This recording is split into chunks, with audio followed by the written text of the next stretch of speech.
Élodie Gossuin, figure bien connue du paysage médiatique français, se retrouve actuellement dans une situation délicate à Dubaï, où elle est en vacances avec sa famille. La tension géopolitique croissante entre les États-Unis, l'Iran et Israël a conduit à des événements tragiques, notamment des frappes de missiles sur la ville emblématique des Émirats arabes unis.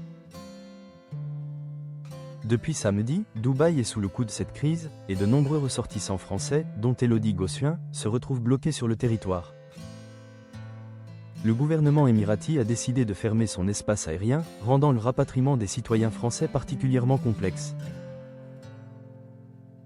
Élodie Gossuin, accompagnée de son époux Bertrand Lachery et de leurs 4 enfants, a vu son séjour se transformer en un véritable cauchemar.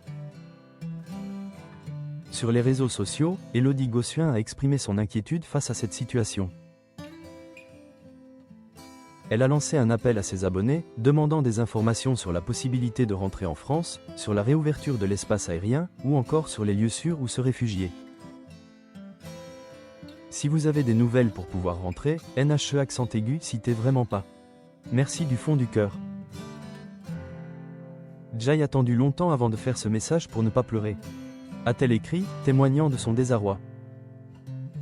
Cette situation rappelle à Élodie Gossuin des moments difficiles qu'elle a vécus par le passé. En 2020, durant la pandémie de Covid-19, elle avait également dû faire face à des défis similaires. Confinée avec sa famille, elle avait mis en place un bureau à domicile pour continuer à travailler tout en s'occupant de l'école de ses enfants. Elle avait alors partagé ses émotions, évoquant la difficulté de ne pas pouvoir voir ses proches, qui vivaient à proximité. Élodie Gossuin avait alors trouvé du réconfort dans des moments de convivialité virtuelle, organisant des apéros en visioconférence avec sa famille et ses amis. Elle avait également exprimé son soutien à sa meilleure amie, infirmière en première ligne face à la pandémie, soulignant l'angoisse de ne pas avoir de nouvelles d'elle. Ses souvenirs de crise résonnent aujourd'hui alors qu'elle fait face à une nouvelle épreuve, cette fois à Dubaï.